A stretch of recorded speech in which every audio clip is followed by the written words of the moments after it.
விட யானையை விட தேனீக்களுக்கு தான் ஞாபக சக்தி ரொம்ப அதிகமாக இருக்குமாம். தேன் இருக்காதவங்க யாருமே இருக்க மாட்டாங்க. குறிப்பாக நம்மள மாதிரி குழந்தைங்களுக்கு மிகவும் பிடிக்கும். தேன் சுவையானது மட்டும் இல்லை, நிறைய மருத்துவ குணங்களும் கொண்டது. 1 பவுண்டு தேனை எடுக்க சும்மா தேனீக்கள் 14 லட்சம் கிலோமீட்டர் பறக்க வேண்டும். அதாவது உலகம் முழுதும் 3 முறை சுற்றுவதற்கு சமமாம். ஒரு தேனி ஒரு முறை தேன் தயாரிக்க 50 பூக்களிலிருந்து 100 பூக்கள் வரை செல்லுமாம். இப்படிதான் நம்மளுக்கு தேனீக்கள் கஷ்டப்பட்டு தேன் எடுக்குது. ஆனால் நாம் அது ஈஸியாக சாப்பிட்றோம். இப்படிப்பட்ட தேனீக்களுக்கு மே 20ஆம் தேதி தேனீக்கள் தினமாக கொண்டாடப்படுகிறது. இப்படிப்பட்ட தேனீக்கள் நம்ம நாட்டில் அழிஞ்சுக்கிட்டே வருது. இதை நம்ம பாதுகாக்கணுமா இல்லையா?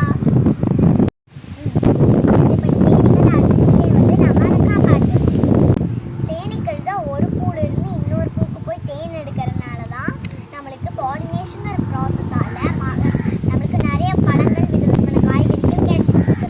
அதாவது மகரந்த சேர்க்கை.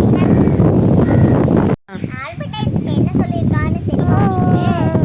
சயின்டிஸ்ட் ஆல்பர்ட் ஐன்ஸ்டைன் என்ன சொல்லியிருக்காருன்னா, இயற்கையின் முக்கியமாக கருதப்படுகிறது தேனீக்கள்.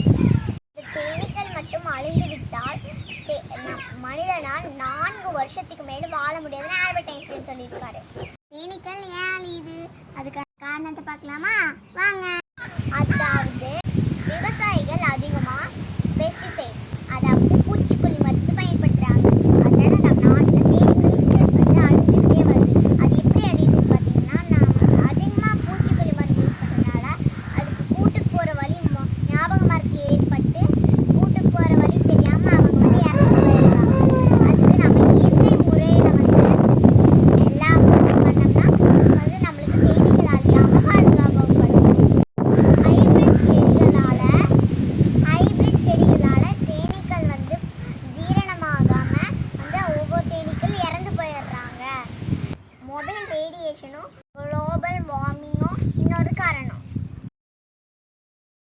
தேனீக்கள் இல்லைன்னா என்னென்ன பாதிப்புகள் ஏற்படுதுன்னு பார்க்கலாம். தேனீக்களால் தான் நம்மளுக்கு மகரந்த சேர்க்கை நடக்குது. தேனீக்களால் தான் நம்மளுக்கு விதவிதமான காய்கள் கனிகள் கிடைக்குது. தேனீக்கள் இல்லைன்னா நம்மளுக்கு இதெல்லாம் கிடைக்காது. காட்டன், அதாவது பருத்தியோட உற்பத்தி ரொம்ப குறைஞ்சிரும்.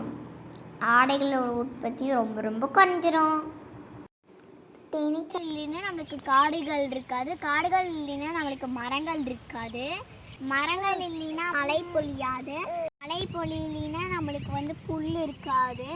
புல் இல்லைன்னா வந்து மாடால் மேய முடியாது. அப்புறம் மாடும் இல்லாமல் மாடும் வந்து இறந்து போயிடும். நம்மளுக்கு மாடுகள் இல்லைன்னா பால் பொருட்கள்லாம் கிடைக்காது. நாம் ஏற்கனவே மரங்களையும் காடுகளையும் அழித்து வீடுகளும் தொழிற்சாலைகளும் கட்டிவிட்டோம்.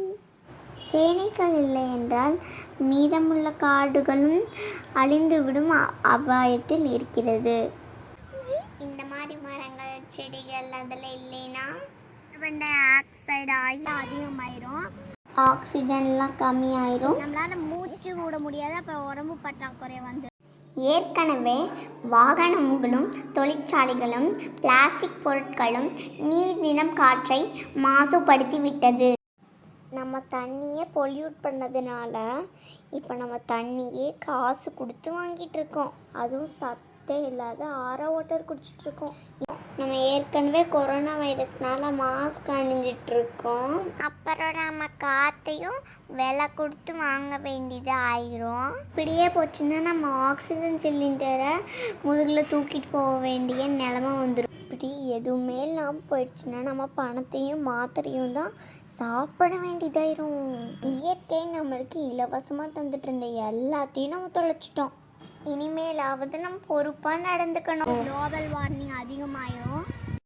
நிலத்தோட வளமும் கெட்டு போயிடும். ஒரு பக்கம் பார்த்திங்கன்னா பூமியோட வெப்பம் ரொம்ப அதிகமாயிரும். அப்புறம் பாலைவனங்கள் மாதிரி நம்ம காடுகள்லாம் அணைச்சியாக போயிடும். பூமியோட வெப்பம் ரொம்ப அதிகமாகிறதுனால இன்னொரு பிரச்சனை என்னன்னு பார்த்தீங்கன்னா பனிமலைகள் உருகி கடல் மட்டம் அதிகமாயிட்டே வருது.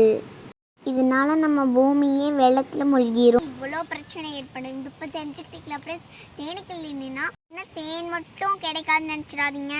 இப்போ பார்த்தீங்களா எவ்வளோ பிரச்சனை தேனீக்கள் இல்லைன்னே ஏற்படுதுன்ட்டு.